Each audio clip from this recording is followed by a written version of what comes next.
Herbio po, 4 hanggang 9. Babasahin po yung lingkod para sa inyo. Napakaganda mong pakinggan to. Sa bagay, lahat naman ng nakasulat sa Bible, magandang pakinggan dahil salita po ng Diyos yon. Pero ito po ay tugma na tugma po sa pananampalataya natin ngayon na tayo po ay Kristiyano. Ito po. Sapagkat sinabi sa isang bahagi ng kasulatan ang ganito tungkol sa ikapitong araw, at sa ikapitong araw nagpahinga ang Diyos sa kanyang paglikha, at muli pang sinabi, hindi sila nakakapasok sa lupain ng kapahingahang aking pangako. Ang mga unang nakarinig ng magandang balita ay hindi nakapasok sa lupain ng kapahingahan dahil hindi sila sumasampalataya. Ngunit may mga inanyayahang pa ring pumasok sa lupaing iyon ng kapahingahan. Kaya't muling nagtakda ang Diyos ng isa pang araw na tinatawag niya ngayon. Pagkalipas ng mahabang panahon, sinabi sa pamamagitan ni David sa kasulatang nabanggit, ngayon, kapag narinig ninyo ang tinig ng Diyos, huwag ninyong patigasin ang inyong mga puso.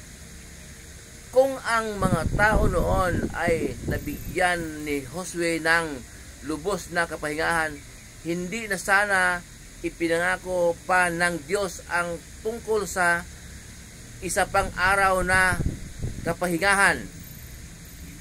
Kung paano nagpahinga ang Diyos sa ikapitong araw, mayroon ding kapahingahang nakalaan sa mga taong sumasampalataya sa Diyos.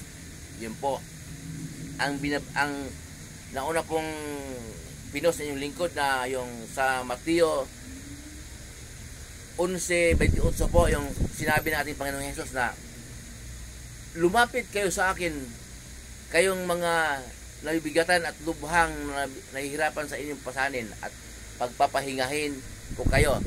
Ilang beses ko pong binasa yon. Dito naman po, tugma na tugma po.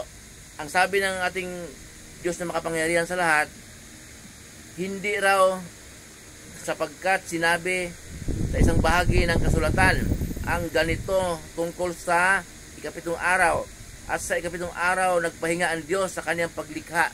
Sa daigdig po yon. At muli pang sinabi, hindi sila nakakapasok sa lupain ng kapahingahang aking pangako. Yun po yung mga Israelita. 7 araw po, sa ikapitong araw nagpahinga ang Diyos. Mayroon ding tinakda ang Diyos sa kapahingahan sa mga taong sumasampalataya sa Diyos. Yun pong sinasabi niya na hindi nakakapasok sa kapahingahan ng Diyos ay yung pong mga Israelita na naglakbay po ng 40 years sa ilang. Nakakatubad po sa Sabat, yung sinasabi pong Sabat na huwag magtrabaho, hindi na pinapatrabaho kanyang mga katulong. Ano pa lang yung business pa lang Sabat, hindi na pinapatrabaho, ginagalang po nila yun. Pero Sabat po ng Sabat, yung katawan niya nakipagsabat, hindi po siya sumasampalataya ang kanilang isip at puso, kaya hindi po sila nakapasok sa kapahingahang pinagkaloob sa kanila ng Diyos. At dito po sinabi, ang mga naunang nakarinig ng magandang balita ay hindi nakapasok sa lupaing ng kapahingahan dahil hindi sila sumasampalataya. Ngunit may inanyayahan pa ring makapasok sa lupaing kapahingahan, kaya't muling nagtakda ang Diyos ng isa pang araw. Okay? Ngayon po yun. Ang sasabi niya ngayon, tayo po ay mga Kristiyano po, kung hindi mo nakapasok ang mga Israelita sa kapahingahang pangako ng Diyos, ang pangako po ng Diyos ngayong New Testament na kapahingahan ay si Jesus po. Kaya po, sinabi dito sa 8, kung ang mga tao noon ay nabigyan ni Josue ng lubos ng kapahingahan, hindi na sana ipangako pa ng Diyos ang tungkol sa isa pang araw na kapahingahan. Hindi po yung literal na araw ha. Yung nauna po nabanggit na yung lingkod na yung pagsamba natin sa kapilya, sa sambahan, bahagi po ng pagsamba yun.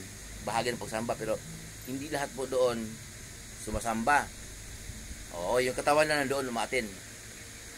Maganda po yun kasi nga nandoon yung pastor, nandoon yung mga choir, mga kapatiran, nagkita-kita, nagkumustahan, nandoon yung mga nagtuturo ng Bible study sa kanilang nasakupan. Oo, maganda po yun, pero hindi lahat po nandoon sumasamba ang kanilang puso at isip. Mayroon umatin lang dahil yung juwa kasi nila member para makuha po nila makuha ang atensyon. Yon. O yung iba naman pormahan, masuot yung mga damit na paborito, dispiras pa lang ng pagsamba, Sabado pa lang ay nagpupunta sa salon, kaya pormahan lang po talaga habol ng iba, pero hindi po lahat, may mga sumasamba din. Pero ang pagsamba po sa Diyos ay araw-araw po sa lahat ng oras. Yung pong sinasabi ditong kapahingahan na hindi po nakapasok ang mga Israelita, yung mga naunang nakakarinig ng magandang balita, ang tinutukoy po doon ay mga Israelita na naglalakbay sa 40 years, naglalakbay sa ilang.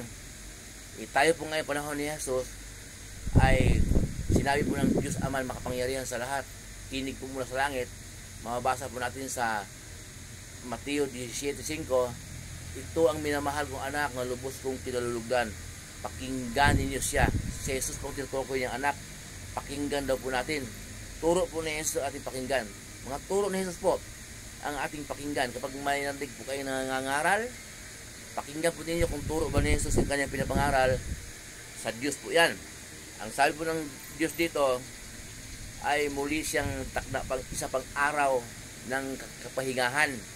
Kaya mayroon pa siyang ibang inaninyahan. Tayo po yun, mga Kristiyano ngayon. Si Jesus po ang kapahingahan na tinutukoy ng Diyos na makapangyarihan sa lahat. Wala na po yung Sabat na yon.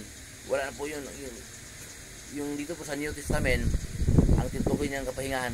Kung tayo po ay sumusampalataya kay Jesus, kung si Jesus po nasa ating puso, nasa ating isip, may kapahingahan po tayo, kakuntintuhan.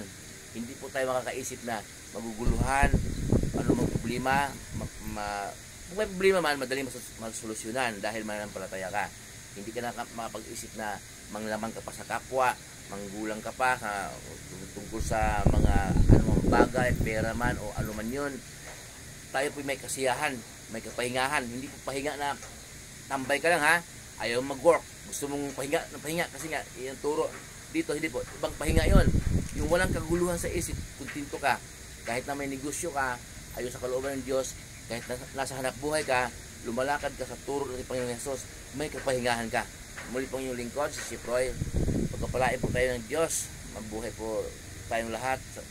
Mga negosyo ninyo, kahit anong pinagkikitaan sa buhay, ayon sa kalooban ng Diyos, pagkapalain po kayo ng Diyos.